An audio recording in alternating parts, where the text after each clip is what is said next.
Hello everyone. Now we're presenting the design and simulation of an electric ferry for Bell Island, Newfoundland and Labrador. This project focuses on evaluating the feasibility of transitioning to a fully electric ferry system for the Bell Island route, aiming to reduce emissions and improve energy efficiency for local maritime transportation. This project is prepared by Imtiaz Reza Hamim and myself, Mohammad Shezan Islam. A brief overview of the presentation. We'll begin with the introduction, covering the global shift toward clean energy and its impact on the marine industry. Then the literature review will highlight key international case studies on electric and hybrid ferries. Next, we'll look at Bell Island and the ferry route, followed by details of the existing ferries currently servicing that route. We'll then introduce the proposed system and walk through the system sizing process, including energy and battery requirements. After that, we'll go through simulations that test the design under realistic conditions, followed by a discussion of the result. Finally, we'll conclude with key takeaways and share the references and that is used throughout this study. Now, I'd like to start by highlighting the global shift towards sustainable energy, a transformation that's impacting every industry. As we move away from conventional energy sources like fossil fuels, it's clear that these resources are not only harmful to the environment due to high carbon emissions, but also finite and increasingly scarce. This change is particularly evident in the transportation sector, where electric mobility is gaining momentum. One area seeing rapid innovation is the marine industry. Here, electric ferries are emerging as a clean, efficient alternative to traditional diesel-powered vessels. Compared to the diesel counterparts, electric ferries offer several advantages. They are more energy efficient, produce significantly lower greenhouse gas emissions, and provide a quieter, smoother ride, making them a more sustainable and passenger-friendly solution for the future of marine transportation.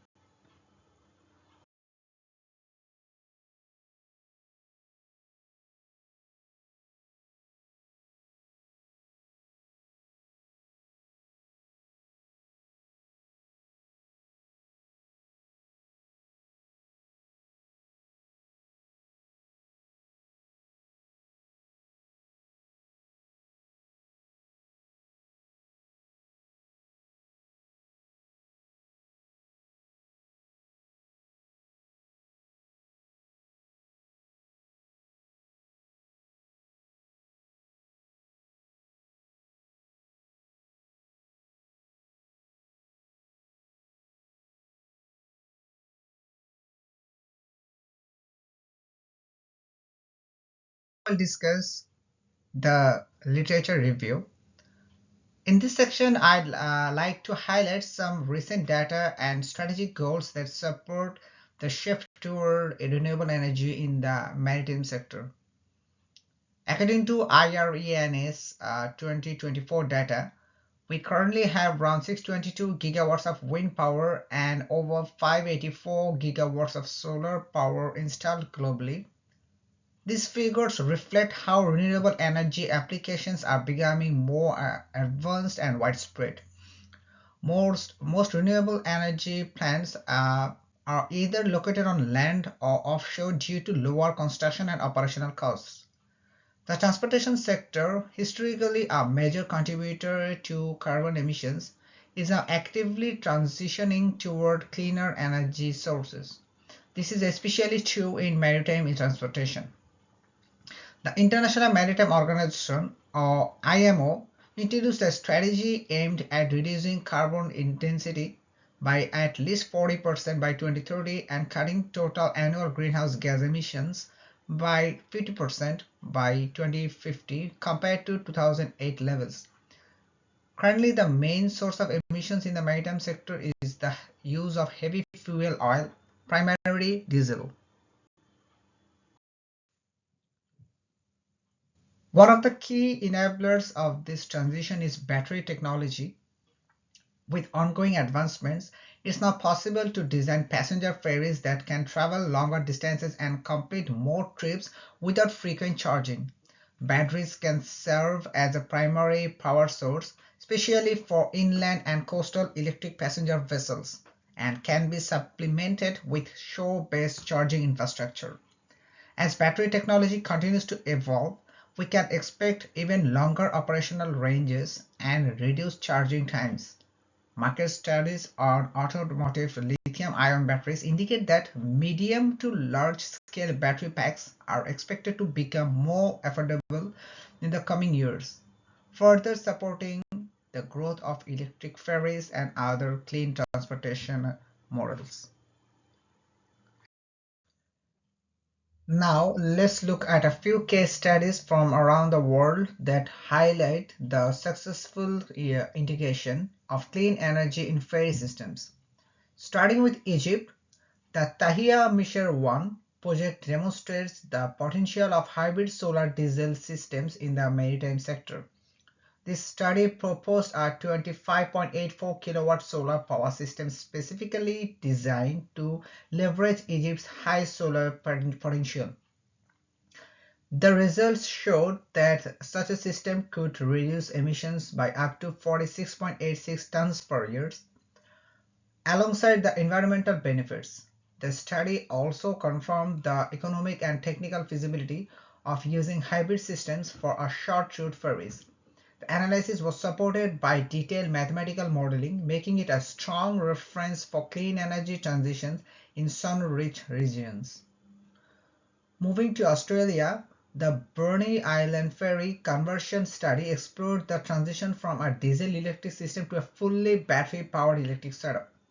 This was a techno-economic feasibility study that addressed both the technical aspects, such as battery sizing and performance, and the economic considerations, like capital investment, operating costs, and payback period. The study concluded that switching to a battery-powered system was not only viable but potentially more cost-effective in the long run compared to maintaining the existing diesel-electric system. Finally, the MV Bowen Ferry study took a simulation-based approach using MATLAB and Simulink. It demonstrated that a battery-powered system could reliably meet the ferry's operational needs while maintaining a safe 70% depth of discharge. The simulations revealed a 51.3% reduction in operational cost with a payback period of 6.7 years. The study included detailed modeling for systems architecture, battery sizing, and cost analysis, highlighting that such conversions can be both sustainable and financially practical. Let's now explore a few more international case studies that showcase innovative approaches to electric and hybrid ferries. In South Korea, researchers explored a unique modular battery design for electric car ferries. Instead of relying on fixed onboard battery systems, the proposed concept uses removable battery containers. This modular approach addresses typical limitations like long charging times and restricted range, offering a flexible and sustainable solution for coastal routes. The study found that the design could significantly reduce greenhouse gas emissions while remaining technically viable for domestic marine transport. Next, in Dubai, a study examined the feasibility of a hybrid renewable ferry using a combination of fuel cells, solar PV batteries, and a diesel generator. Among the three simulated models, the fuel cell solar PV battery diesel generator startup performed best in meeting the ferry's energy demands. While it led to a 7% increase in electricity cost due to hydrogen fuel usage, it also achieved a 15% reduction in CO2 emissions and provided a 20% contribution from our renewable sources. The study emphasized reliability alongside the environmental impact, showing that hybrid solution can even work in energy-intensive marine operations. Lastly, in Philippines, a solar-powered ferry was proposed for Passaic River operations.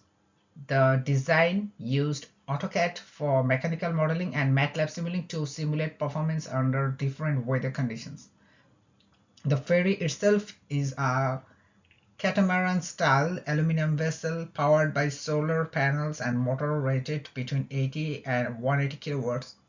Despite variable solar efficiency due to weather, the ferry met all speed and power requirements, providing it to be a viable, sustainable solution for urban water transport. These diverse case studies, from modular batteries to hybrid fuel cells, highlight how different regions are adapting electric ferry designs to local environmental, technical, and economic contexts. Now we'll discuss our selected location, Bell Island. Bell Island has a unique geological makeup that distinguishes it from much of Newfoundland and Labrador, even though it is just a short distance from St. John's City. The island is known for its iron ore history and dramatic sea cliffs, adding to its distinctive character within the province. To access the island, there's a regular and scenic ferry service from Portugal Cove. It's about a 5 kilometers route and the journey takes approximately 20 minutes. Passengers often enjoy beautiful ocean views along the way, with chances to spot wildlife or even icebergs, especially during seasonal migrations. The ferry system is supported by two vessels, the MV Flanders and the MV Legionnaire. These vessels provide consistent service throughout the week, with operations starting as early as 5:30 a.m. and running until 11 p.m. on regular weekdays. Over the course of a day, both ferries together cover approximately 160 kilometers as they shuttle between the island and mainland.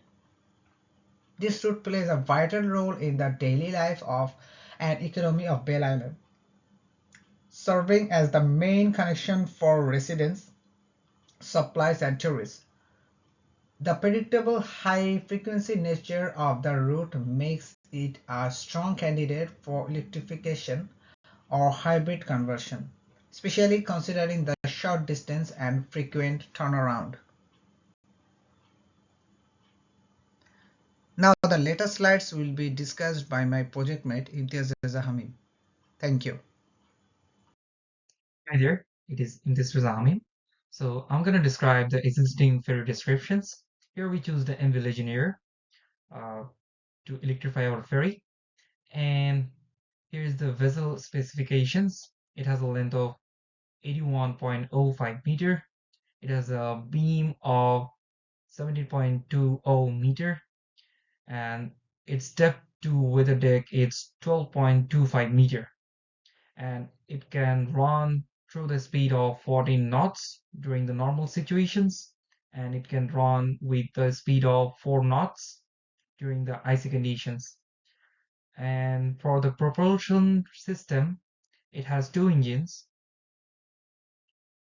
which consist of 1600 kilowatt of each, and it has a ice strengthened fixed pitch propellers of 2600 millimeter diameter.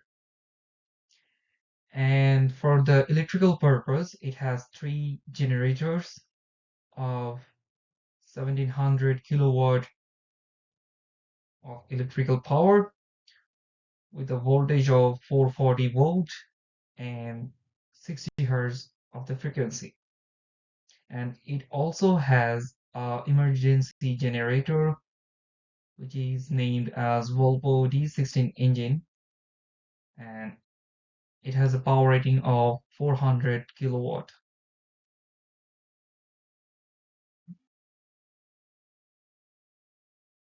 Here comes the system sizing. So to size the system, we have gone through some smaller calculations. So as it requires 3.2 megawatt of power demand, and including the auxiliaries It has a power demand of 3.5 megawatt during the operational hour, and for a day it runs for 18.5 hours. And the total daily energy requirement is 64.75 megawatt hour per day. And considering 50% of the supply target, we are calculating the battery power needed, which is 32.375 megawatt hour, and accounting 10% battery system losses.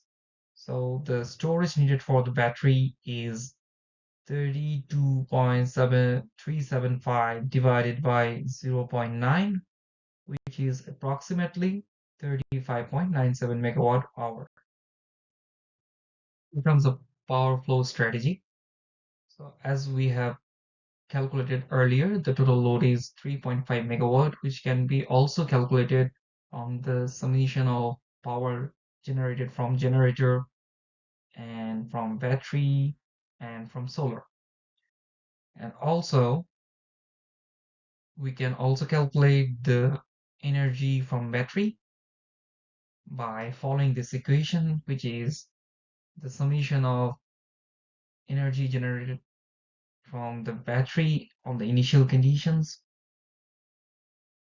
plus integration of the differences between the power input from the charging sources such as solar panels and generator, and the power output, which is the power demand for propulsion and auxiliary system.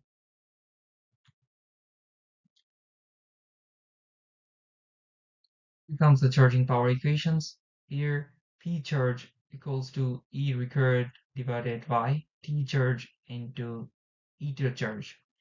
Here, E required is the power for the operation or the required energy for the operation, and T charge is the charging time, and ether charge is the charging efficiency of the model.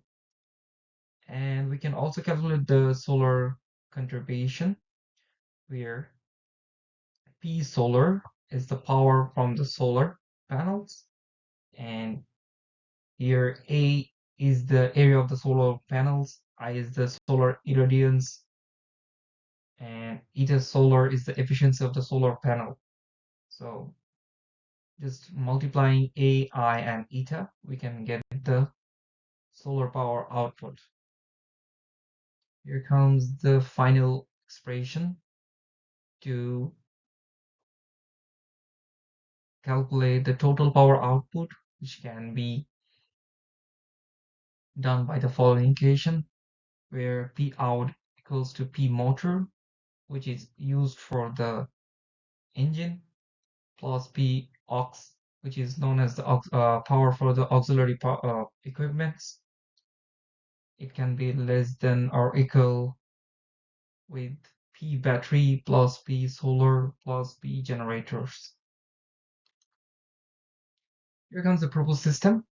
Here we have considered two generator, as the load demand is pretty high, which is 3.5 megawatt, to power up the whole vessel with the battery will be too much complex. So we have considered the existing generators, two of that, and we also have considered the PV panel, including a the option of the battery. Here is the load profile on Homer Pro software. We have gone through the simulations on Homer Pro, and we also have put the load demand on the load profile, which has a scaled annual average load demand of 38,200 kilowatt hour per day. And here's a schematic diagram or the Simulink schematic of the hybrid model, which is done on MATLAB Simulink. Here we have used a PV system, a battery, and a diesel generator. Here we didn't consider two of that, we just consider one of the diesel generator to make it more simple because it was a bit complex to integrate two of the diesel generator, which we will do in near future. Here is the MPPT controller for the system on figure 7 and the boost converter which is used on the system demonstrated on figure 8. And here comes the protection relay of the diesel generator on figure 9 and the protection relay of the PBN battery system on figure 10. We have developed this system to ensure the protection of the whole hybrid system. And on figure 11 and 12, the subsystem of the PB and gas generators have been demonstrated over here. Here comes the final results. So figure 13 reflects the electrical data which we got on Homer Pro.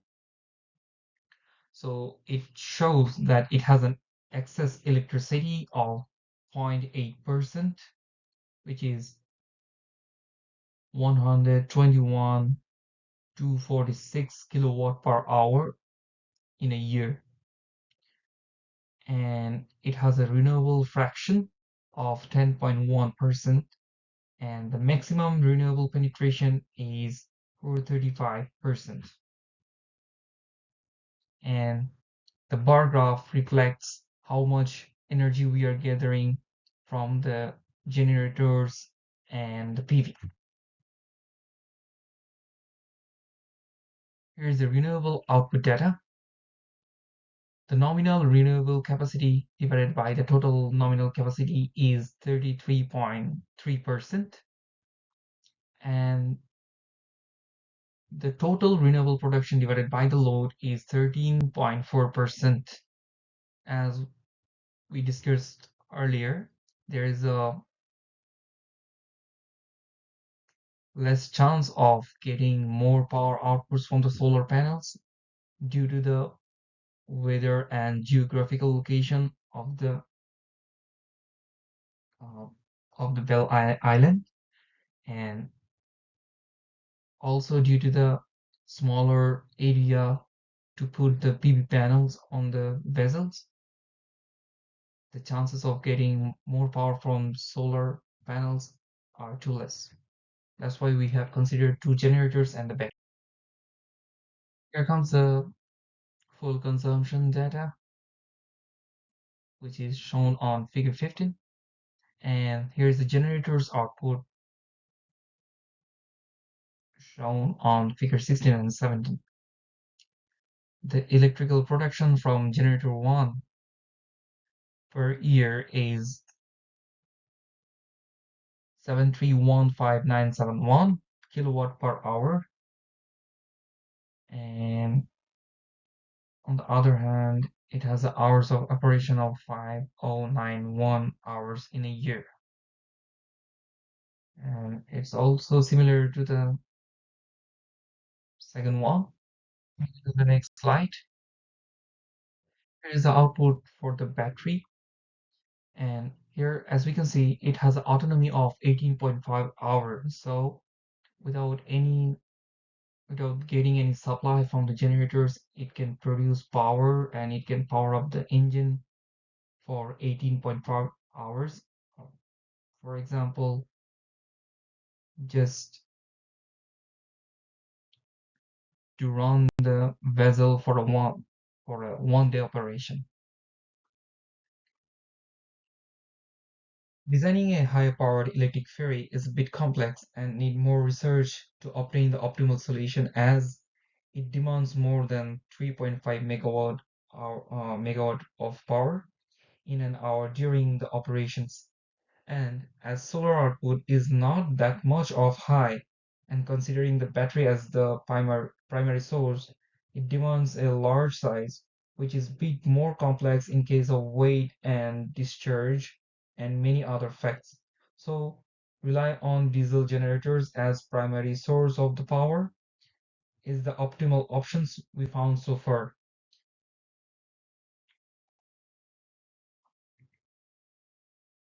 In future, we will work on the MATLAB model and try to optimize and provide a good solution to transient of traditional ferry to E-ferry.